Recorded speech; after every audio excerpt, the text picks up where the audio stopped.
It's a pleasure to have you on this other edition of the book with me, Susan Bell. We are always having on our bookshelf amazing, thrilling, and mind-blowing books. Today again, we have picked from it a must-read titled Powered by Hope, 80 Captive Rescued. This book is written based on a true life story, that of Senator Elizabeth Regina MUNDI, a career politician in the Politburo of the ruling Cameroon People's Democratic Party, the CPDM. I am so privileged to have her on set today for us to talk about that book as well as her career as well as her personality. You're welcome, Senator. Thank you very much, Susan. My pleasure to be here. And so how are you doing? I'm great. I'm doing great. I would like us to start with your book launch, which took place on June the 1st, 2025 at the Chambers of Agriculture. The attendance was massive and copies of the book, were sold like hotcake. How do you feel knowing that this book is highly acclaimed? I feel so elated. Really, I'm very satisfied. And the turnout surprised me. I wasn't expecting so many people there, but I was amazed. And I just feel satisfied. If today, Powered by Hope, 80 Captive Rescued has seen the light of the day, it is as a result of a tragic incident that happened in your life in the year 2022 in the Northwest region. Can you tell us a little more about the story? Well, yes, Susan. It all happened one Saturday morning when I was heading to Catholic Church in Gomga for a 50th wedding anniversary celebration. And I was kidnapped. It all happened. It was dramatic. And in fact, sometimes it still acts in my mind, as you know, that kind of thing where you say in pidgin English, oh, that's cinema. From that moment when 3 gunmen stopped the car and asked the driver to get out of his seat to the back seat, my life changed. So for the next 30 days, it was a life of uncertainty, not knowing whether you have the daybreak, you see the next daybreak or not. A life in the running up and down in the bushes, sleeping in Fulani huts. One day you sleep on the floor, on the bed, bamboo bed, and so forth. It was really a harrowing experience. But don't forget, Susan, that there are far more harrowing experiences than mine. So to go into details to tell you about what happened, as I always say, my own stories, the story is always long, but the time is usually very short. So I wanted the public to know, to have a glimpse of what happens when somebody is kidnapped. And putting down what happened was not an easy issue because mentally I had to keep on recounting what happened. But I was encouraged to put this down in the form of a book so that other people, I would not have to tell the story to every individual who is interested to know what happened to me. And this is what I did and came up with that book. But it is a story of what happened to me within those 30 days in the bushes and how I was miraculously rescued. Okay. Yes. Well, we're going to dig deep in a short while because it's time for us to take our forward. And we have Faustina Yembe, who had something very particular to say about Powered by Hope. Let's watch.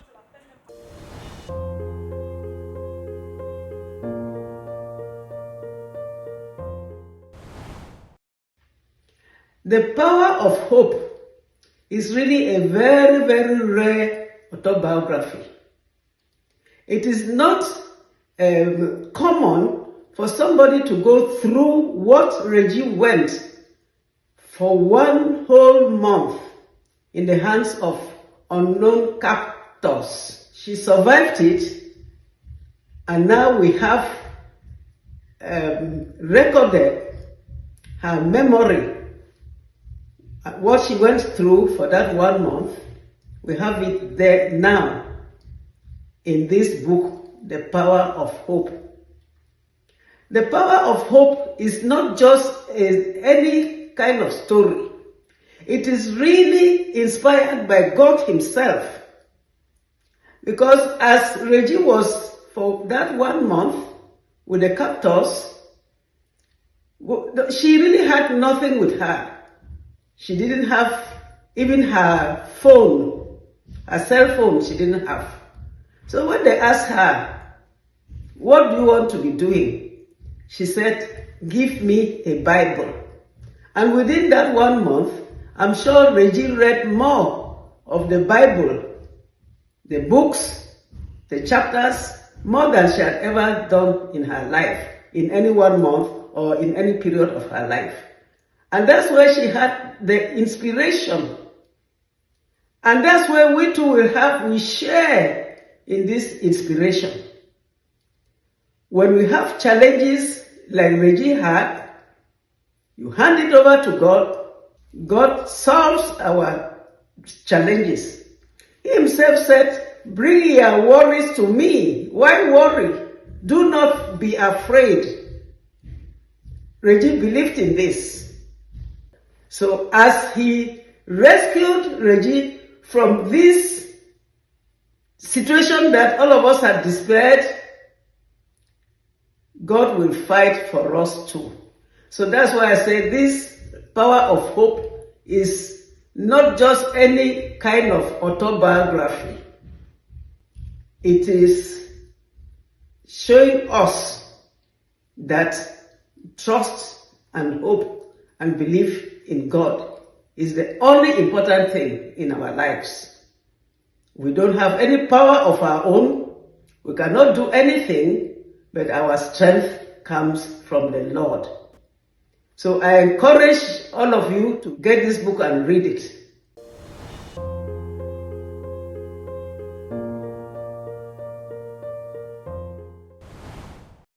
You're welcome back. And of course, if just joining us, you are watching the book with me, Susan Bell, and we are so privileged to have Senator Elizabeth Regina MUNDI, and we are talking about her publication titled Powered by Hope, 80 Captive and Rescued. As concerns the title of this book, you say it was carefully chosen to pass on a powerful, or better still, strong message. Shed more light on that. Yes, powered by hope.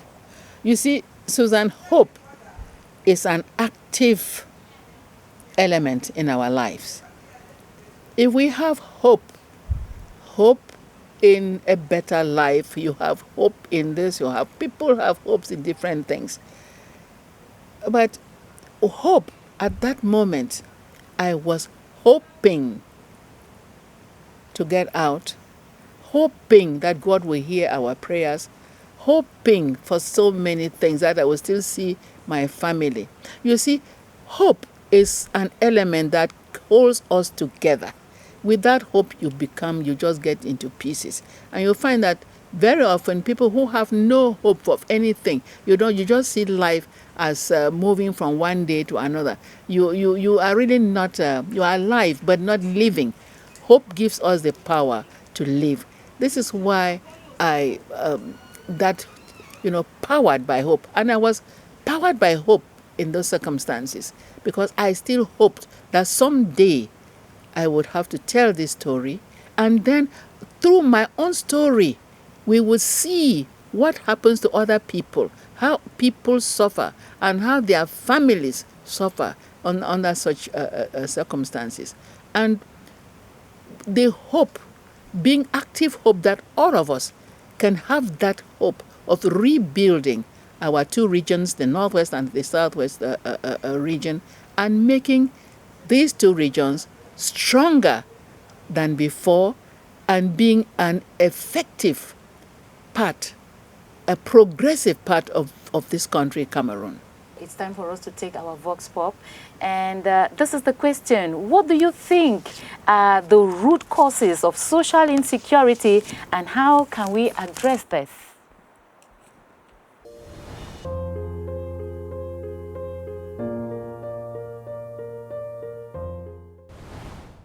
Well, it's a call for concern. The root causes of social insecurities. You have like, let me start first of all with the crimes. Killings, theft, rape, and many others. So the root causes, you have socioeconomic conditions like poverty and inequality. You have lack of education and opportunities.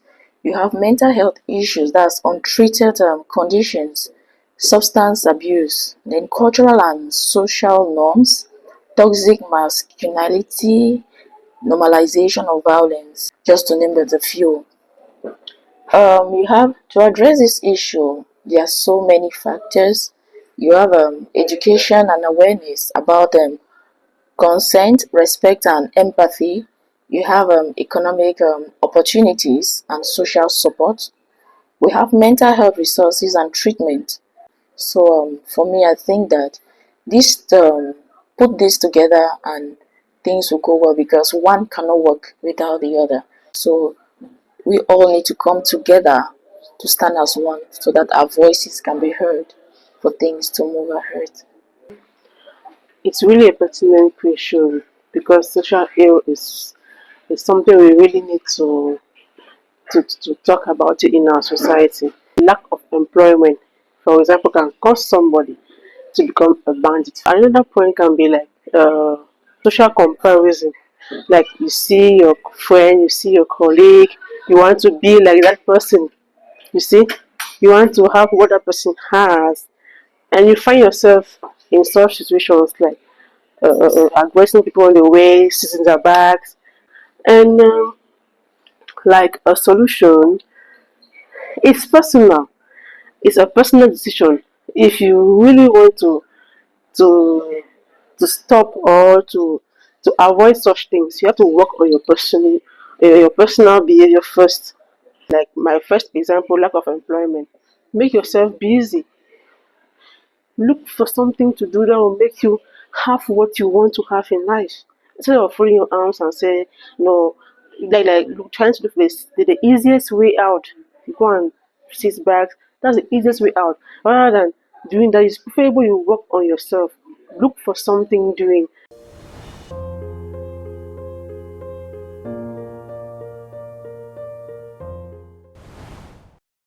You're welcome back, and I hope that you're taking delight going through this amazing book titled Powered by Hope, 80 Captive Rescued, authored by Senator Elizabeth Regina MUNDI. This publication is not just about your kidnap, captivity, and rescue, but it also brings to the fore your life in general, and equally highlights the cause of maternal mortality, which you have specifically chosen to champion for years now. Maternal mortality, your fight. Why is this fight so dear to you, and how much effort do you put in so that the rate of infant and maternal mortality is reduced drastically, particularly in Cameroon? Well, you see, maternal mortality, that is deaths that occur during pregnancy and after pregnancy, up to 42 days after delivery. They classify that as maternal deaths. Mm-hmm. And of course, that are linked up with pregnancy. I have had cases in our family where two of my aunts died. And it hurts me till today. When I think of it, one of them, I never saw her. One of them, I saw her, I knew her. The one whom I never saw, my mother always explained to me how beautiful she was, and I always have this desire, oh, I wish I'd seen this aunt of mine, you know. But today, some of those causes of maternal deaths are preventable. And we have cases, people die because either they don't follow medical advice, or some social background, or our customs and so on, that leads to death. And we have got to see to it that those kind of parameters change. What I'm trying to do, and to have other people come on board, is that we should sensitize the population to be able to go, for women to go and register. And the women should empower themselves. It's just something that when I think of what has happened in our own family, where we have lost mothers, I don't think that in this day and age, any child should grow up without knowing the mother. And when I saw this monkey, this little monkey in the forest, that was brought out of the forest by the Amber Boys, and that monkey, they told me, was clinging onto its dead mother. I felt so touched. I said, this is, you translate that to human terms. A baby is born, the mother is dead, and probably the child is crying. There is no mother to wake up and say, here, I'm going to comfort you. So I started this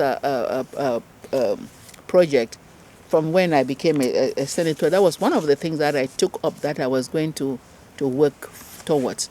So my plea now is that all the proceeds from this book would go for that cause, and anyone buying the book is coming on board as a partner to fight against maternal mortality. In this country, right now we have about 400 and something, 402, 405 women out of 10,000 live births dying. That is still too high for Cameroon.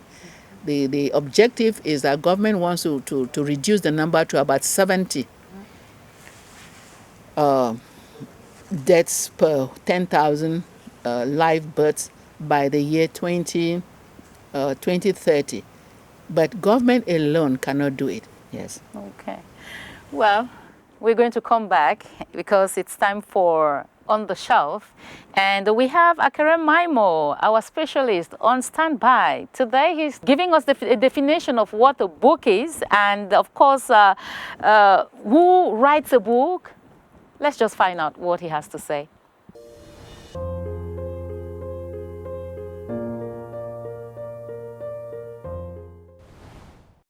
A book, actually, I would say it's a package of thoughts. It's a collection of ideas put in one piece. And a book could take different forms. It could be what we call a knowledge product, based on success stories, if you want to capture a process within a project. It could be a creative work based maybe on poetry, a novel, a play. A book too could be a scientific work. It could be a scientific journal. It could be a research based on social facts, things that happen in society. A human-based research. It could be evidence-based, based on the reality, to inform a process in terms of decision-making and policy. So you need such data in terms of research to be able to inform. They call it an evidence-based decision-making based on knowledge products, scientific work that could maybe touch on, say, health policy, touch on issues related maybe to environmental degradation, like today we talk about climate change. So basically, like I said, it's a package of thoughts. It could just be based on experience, and it's something that is aimed at informing decision, like I said, policy, to enrich knowledge pool. Anybody can write a book, yeah. So it's not like it's limited to a particular group of person or a particular scope. So books, they range from different, ranges. So it could just be your experience, like a journalist. You want to capture what you've experienced during the years. It could just be a grandmother in the village who wants to share her knowledge. She may not say it, but she can pass it through oral, and somebody can document that. There are several preliminaries that come in play. There's what I'll call ideation. Ideation basically is building the idea, the concept, the big picture, framing the big picture that permits you to be able to plunge into something that must have touched you in society. It could just be an experience, it could just be an idea. Like we take, for example, the kimana I'm holding in my hand. Kiman actually is a concept based on a local coinage from Lamsor known as Kiman, which has to do with reconciliation and peace, the completion point of peace. That's a concept. Just like we take a scientific work like this, Guide pratique de lutte contre le paludisme. So this is a practical guide. So it's based on a scientific work to document different components in terms of a practical guide to fight malaria or based on malaria control. So once you have done the chapters, people come, they do a kind of review, a critique. It permits you now to enrich the content. You go back, you review, you redevelop, and then now you can now have a first draft. From the first draft, you do a final validation process where you come now to present the final draft, and then now you consolidate all of that, and you can now say you publish a book.